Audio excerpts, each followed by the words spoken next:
नमस्ते। स्थान है पुणे, भारत में, जिसका देशांतर है 74 ईस्ट और अक्षांश 18 नॉर्थ। महीना है अप्रैल। शाम का समय है और पश्चिम में सूरज क्षितिज से नीचे डूब रहा है। रात के करीब 8 बजे आसमान के उत्तरी हिस्से में तारों का एक दिलचस्प समूह दिखाई देता है। हाँ, आपने सही समझा। यह है सप्तर्षि नक्षत्र। ये ध्रुव तारा यानी पोलारिस है। ध्रुव तारा खगोलीय गोले के उत्तरी ध्रुव के निकट में स्थित है। इसी ध्रुव तारे के पास है हमारा सप्तर्षि नक्षत्र मंडल। वराहमिहिर ने अपनी पुस्तक बृहद संहिता के 13वें अध्याय में सप्तर्षियों के बारे में लिखा है। इन तारों के नाम प्राचीन काल के 7 ऋषियों के नाम पर रखे गए हैं। यह है क्रमशः क्रतु, पुलह, पुलस्त्य, अत्रि, अंगिरस, वशिष्ठ तथा मरीचि। इसी तारामंडल को अर्सा मेजर, ग्रेट बियर एवं बिग बियर के नाम से भी जाना जाता है। इसमें 4 तारे चौकोर तथा 3 तिरछी रेखा में रहते हैं। इसे एक पतंग का आकार भी माना जा सकता है, जो कि आकाश में डोर के साथ उड़ रही हो।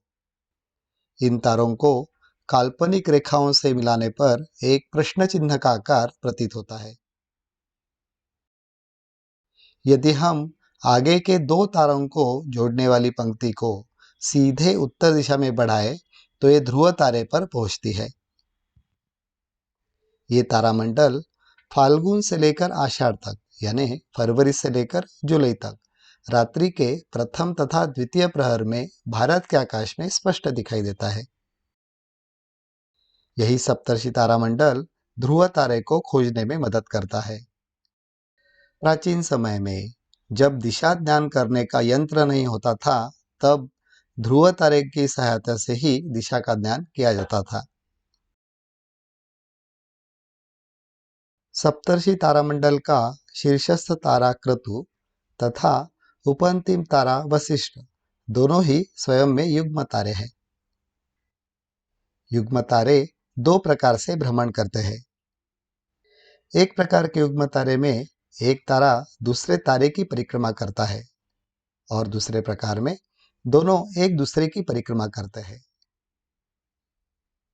वशिष्ठ और अरुंधति तारे एक दूसरे की परिक्रमा करते हैं। हिंदू विवाह परंपराओं में अरुंधति दर्शन के नाम से जाने वाली एक रस्म है। इसमें दूल्हा पारंपरिक रूप से दुल्हन को वशिष्ठ और अरुंधति तारे दिखाता है, जो एक आदर्श वैवाहिक साझेदारी का प्रतीक है। क्रतु तारा पुलह से पहले उगता है, जबकि पुलह तारा क्रतु से पहले अस्त होता है। आसमान में तारामंडल का आकार किस समय आप निरीक्षण कर रहे हो उस पर निर्भर होता है।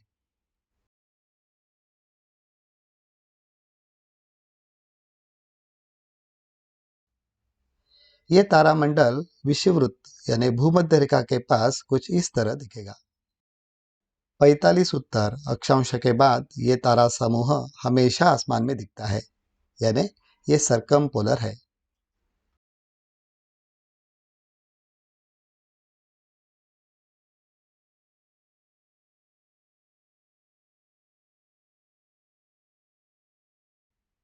सत्रह मार्च के करीब आप ये तारामंडल को लगभग पूरी रात आसमान में देख सकते हैं।